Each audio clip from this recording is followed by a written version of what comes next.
All right, how is everyone doing tonight? Welcome to my channel. This is an educational channel where we check into a lot of great theories of everything, do deep dives into them, grand unified theories, magnum opuses, cosmologies, tour de forces, earth-shattering discoveries, all encompassing theories, usually from pretty obscure sources, things that you probably wouldn't have heard of otherwise.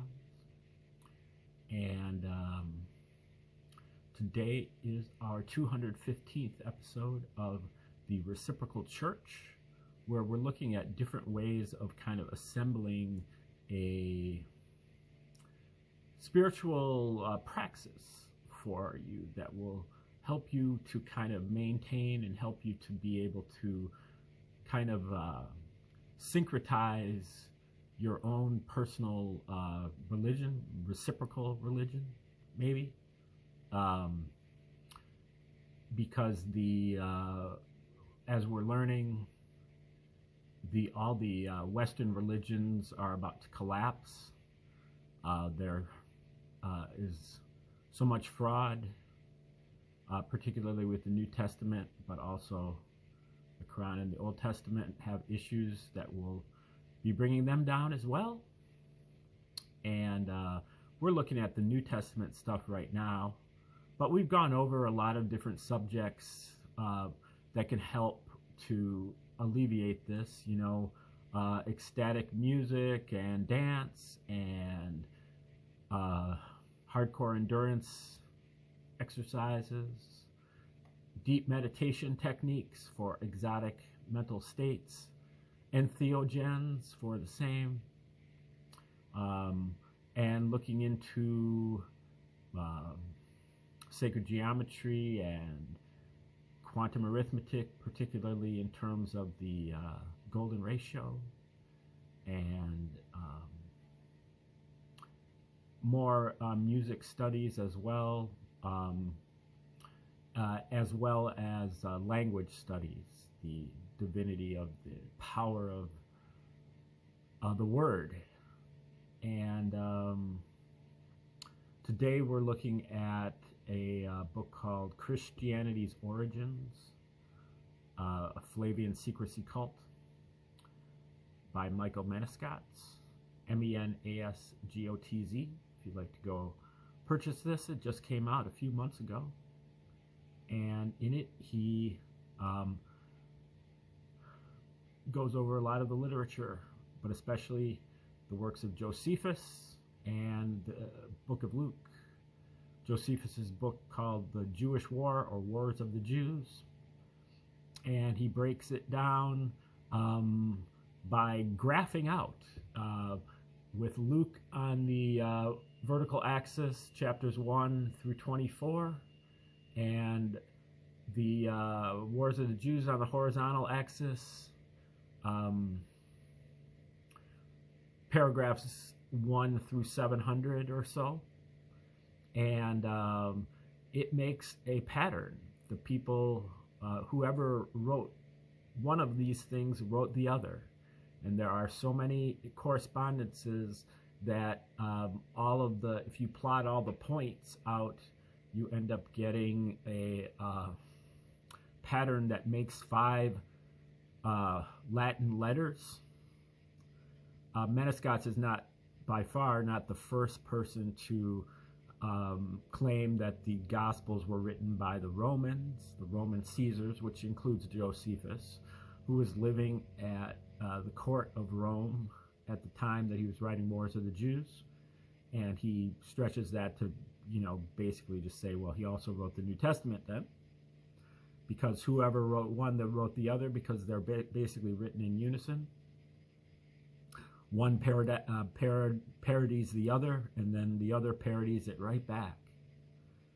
So we're about to start a section here, which is called, could the APTVS pattern, that's APTVS, that's the 5-letter pattern that's made when you cross Luke and Wars of the Jews, and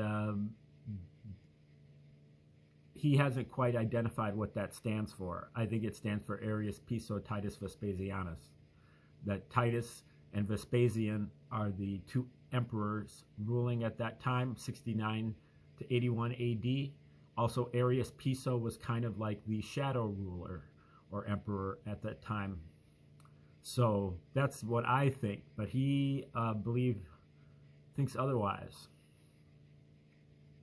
So could the APTVS pattern be explained by suggesting there must be even more coincidental parallels, and that I must have intentionally or otherwise picked out a pattern from that noise? Now, this continues a discussion that he started it with yesterday, where he looked at a lot of the parallels having to do with the Passover lamb, how many times both Wars of the Jews and the Gospel work with Exodus chapter 12 about the Passover lamb, and showed that the odds of that were something like 10 to the 12th. And so 1 in a trillion. And I think he's doing kind of the same thing here. He's going to be using a little bit of statistical. And I'm sorry that I kind of went off on him for doing the math wrong, even though I did it wrong. But we'll see how he does here. A scientist, I am well aware of, as a scientist, I am well aware of the tendency of people to find patterns in noise, faces in clouds, images of Jesus or Muhammad on toast abound. And the phenomenon is known as pareidolia. Not familiar with that word. P-A-R-E-I-D-O-L-I-A. Pareidolia.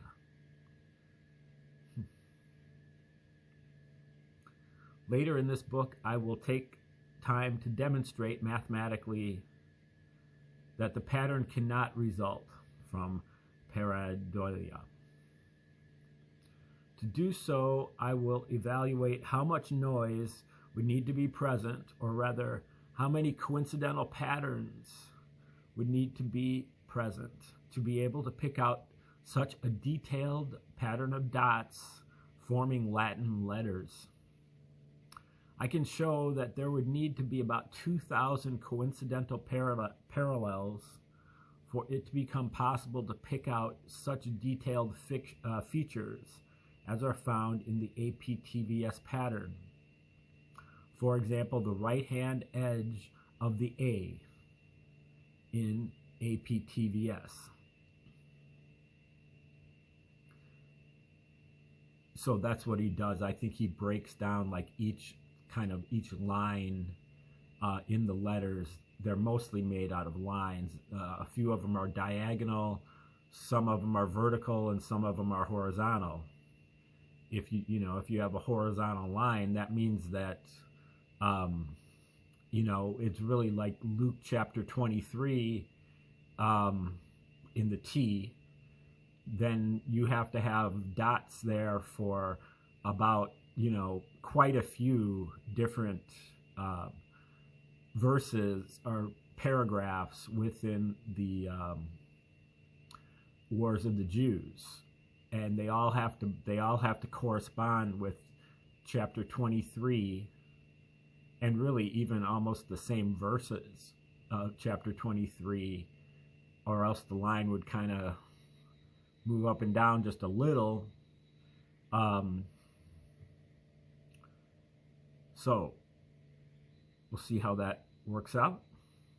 An example of such a simulation is shown below, in which it can be seen that with enough noise, it becomes possible to pick out a similarly straight, thin, dense line.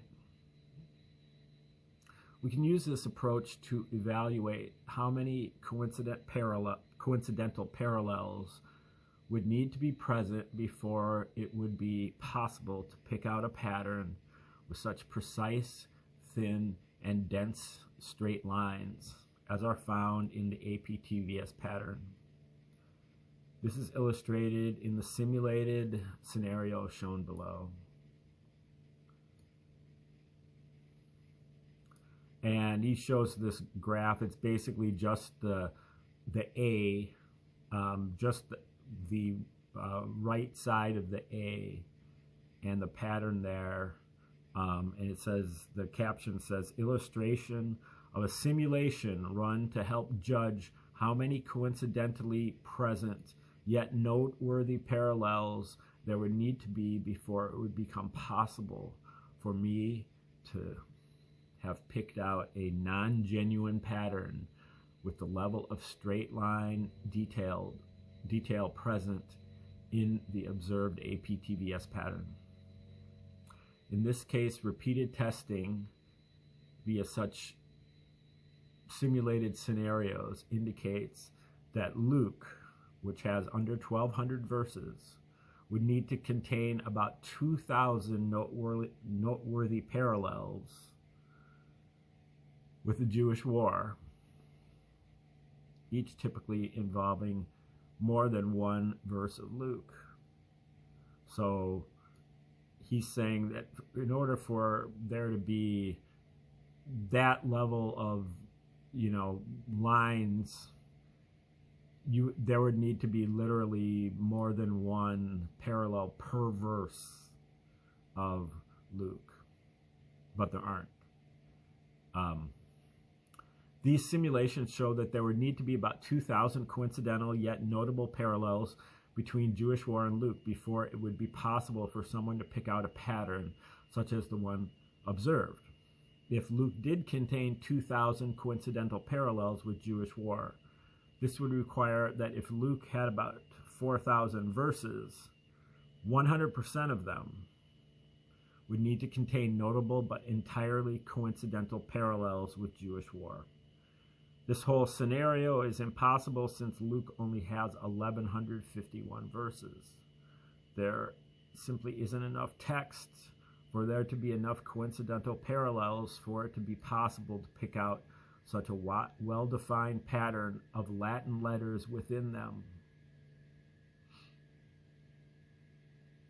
So, what are these remarkable parallels between Luke and Jewish War? I'll start by describing one particularly good example. Okay, we're moving to a new page here. Hopefully this is the right one. Okay.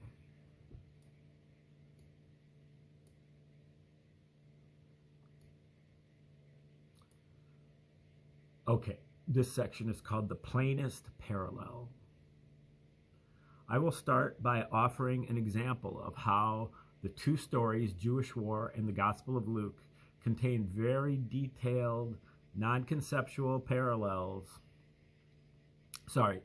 Contain very detailed conceptual parallels in just one small section of each of them, barring the possibility they are both retelling some earlier myth, which I will rule out later by showing that the stories parody each other. One is mirroring the other. By way of background, the historical text known as Jewish War, also known as War of the Jews, states that it was written by Josephus Flavius and is a large text originating from shortly after 74 AD. Whilst its first 300 or so paragraphs offer a rambling discussion of the previous century of Roman-Judean conflict, the final 300 or so paragraphs, he's missing 100 paragraphs there or so, but the final 300 or so paragraphs describe the Great Roman-Judean War of 66 to 74 AD itself.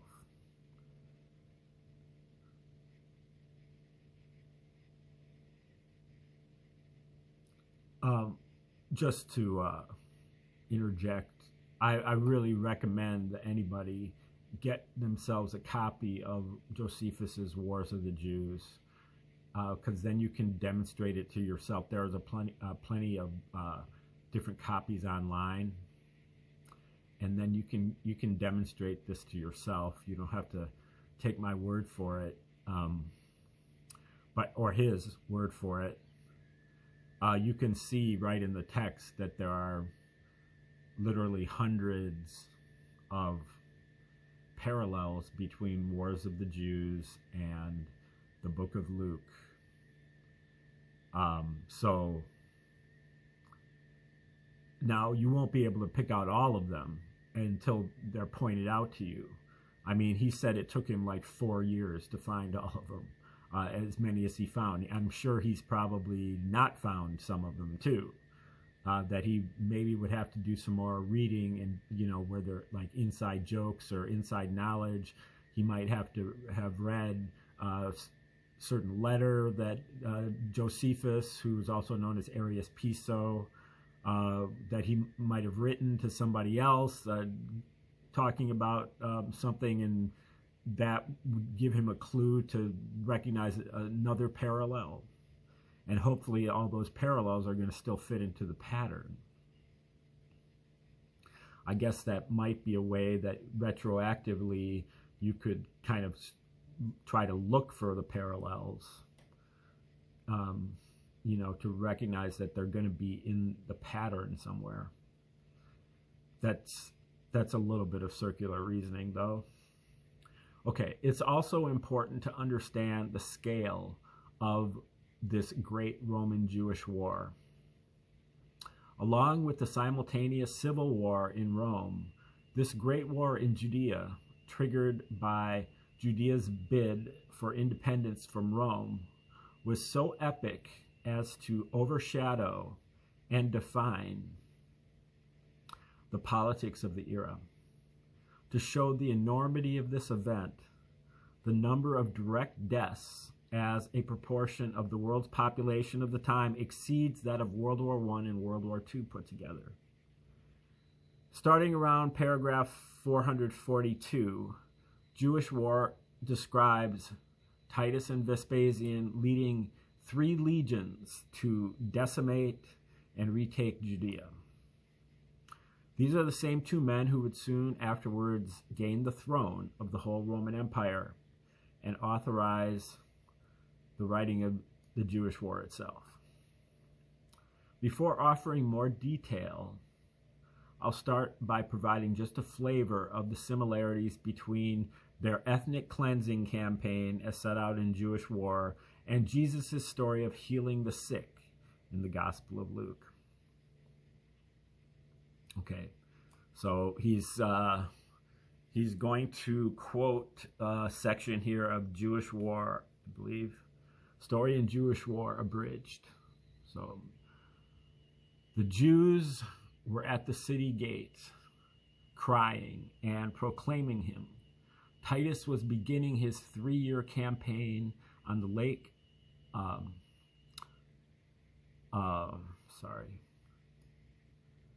on the shore of the Lake of Galilee, where he directed men in multiple ships to confront the local Jewish fighters who had escaped on boats onto Lake Galilee. There, despite their unsuccessful attempt the previous night, he led the men to catch a huge number of Jews. And those Jews that jumped into the water were killed whilst swimming in the water. So at a date that is the future. So at a date that is in the future. No, sorry. So at a date in the future with respect to the time of Jesus' story, they became catchers of men, or indeed fishers of men, at Lake Galilee, whereafter a great many men followed him.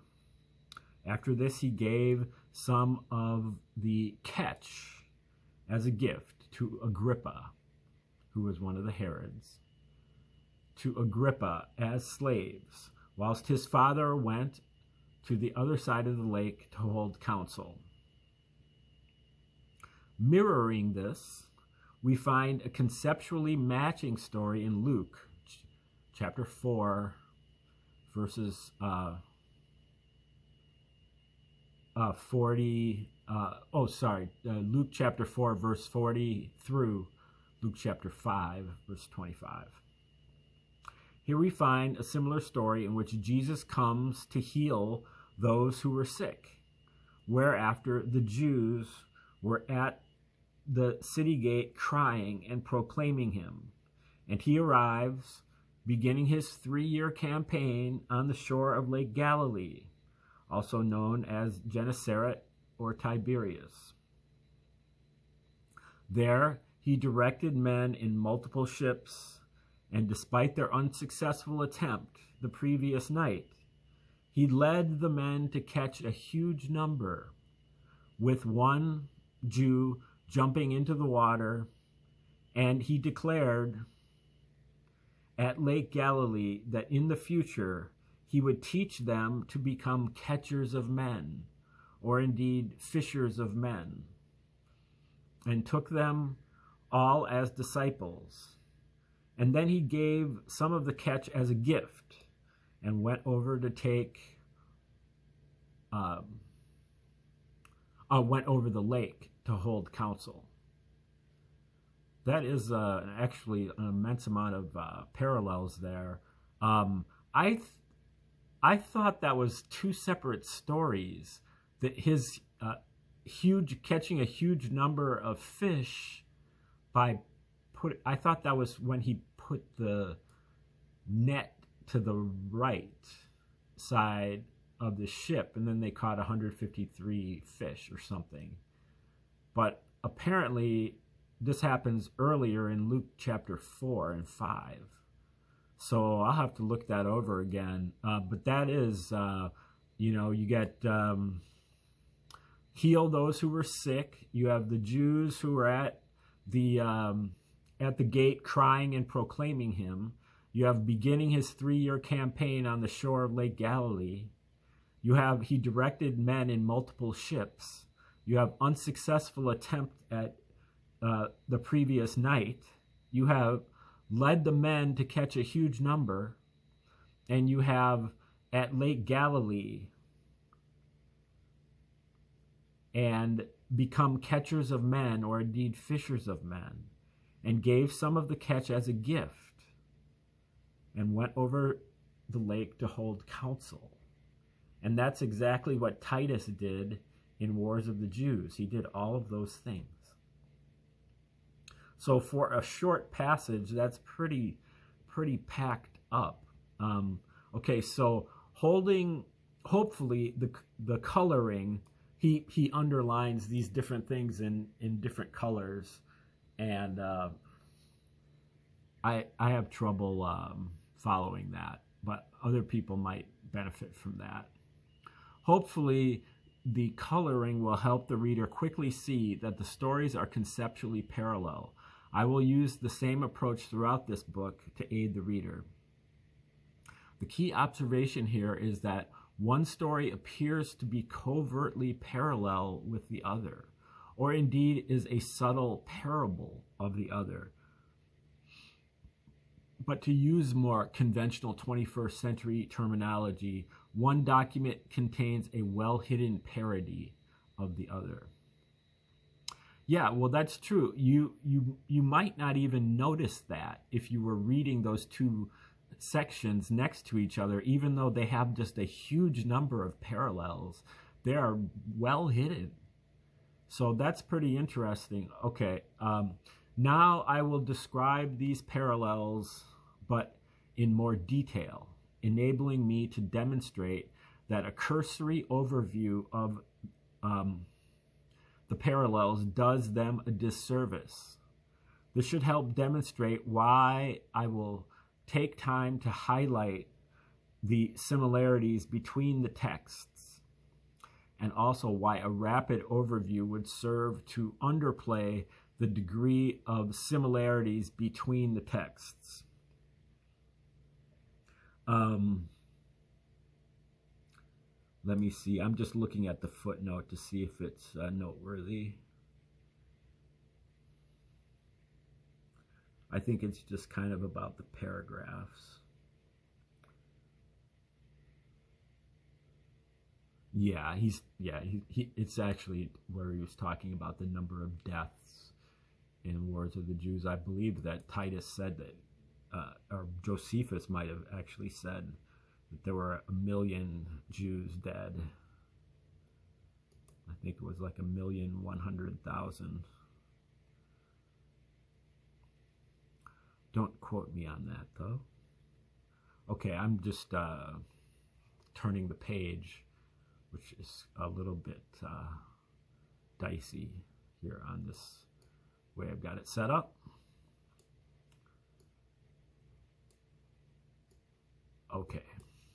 Paragraphs 442 to 452 of the Jewish War and Luke chapter 4 verse 40 through chapter 5 verse 25 are parallel in that in both stories there were many Jews in the region who are described as being in some sense sick. So he eliminated this problem such that there ceased to be sick Jews. And then in that same region, some religious adversaries of his came out crying and acknowledging him as their Savior, Son of God. But he responded by getting rid of them. And then the people in the city were at the door involving a man called Jesus. And then he made his religious adversaries be quiet.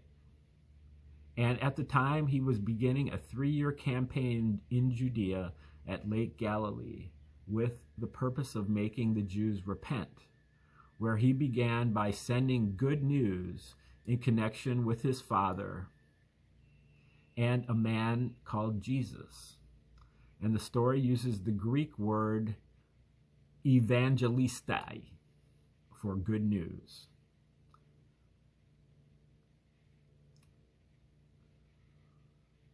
I thought that was maybe good news of military victory. That's what Atwill talks about, but that might be a different word. Don't know my Greek. Okay. And in both stories, he is at the shore of Lake Galilee. Titus in one case, Jesus is in the other. In both stories, he is at the shore of Lake Galilee and proceeds to walk along that shore. And the story makes a point of indicating that he showed himself there. And from that shore, he observed at least 2 ships on the lake with men in. And the previous night, those men had caught nothing, despite trying. But those men proceeded to catch things in the lake and enclosed those things in the water using multiple fishing vessels. And in both stories, he is then at least implied as being in one of the ships. And at least one Jew jumped from a ship and was swimming. And at this point, boats are beginning to sink, and a remarkable number of the things they were catching were caught. And after this, many people were following him. And after this, many people were following him. And in both stories, here at Lake Galilee, the text describes that in the future, with respect to Jesus' time, he would make his men effectively become catchers of men and fishers of men. He had told his men not to be afraid, and afterwards they brought ships to the shore where they laid down what they had caught. And after this, he took that which had been caught and gave it as a gift. And implicitly, many Jewish people sought to make physical contact with him, and those who came close enough were permanently altered. And in both stories, after all this, he went to the other side of Lake Galilee and held a council composed of lawmakers, during which he proposed to forgive the sins of a Jew. However, the lawmakers in that council suggested this was wrong to do, and it turned out that it was they who were evil. The outcome of the council was that he gave the Jew an ambiguous liberty to leave and caused him to go along with his effects to a building, which at least implicitly caused amazement and fear. So all of those things are common to both Jesus in Luke and to Titus in Wars of the Jews. As I will explain later, it is likely that the first non-surviving version of Jewish war was written for Emperor Vespasian's benefit, and the surviving second version was written hastily during Titus's short reign, 79 to 81. Perhaps Titus was content to leave some of the emphasis on his father, and as a result we find Jesus being usually parallel with Titus, but occasionally parallel instead with his father Vespasian. The interested reader will discover that the parallels listed above can all be found when comparing these two short sections of Jesus' story and Jewish war. However, if I do not heavily abridge the text and bring in details from the matching stories in Matthew and Mark and highlight the key bits of text, it would be extremely unlikely that anyone would ever notice the series of conceptual similarities. The key point is that the parody isn't only amazing for how detailed it is, but also for how carefully hidden it is. Okay, so that's pretty interesting. I would recommend that you get Josephus's Wars of the Jews, look at paragraphs 442 to 452, and then look at Luke chapter 4 through 5, starting with verse 40 in chapter 4. And see those parallels for yourself. You might have to bring in a couple things from Matthew and Mark, but I think almost all of it is in Luke. A couple details maybe from Matthew and Mark. I think that's kind of what is explaining it. Okay, we'll see you tomorrow. Thanks for tuning in today. And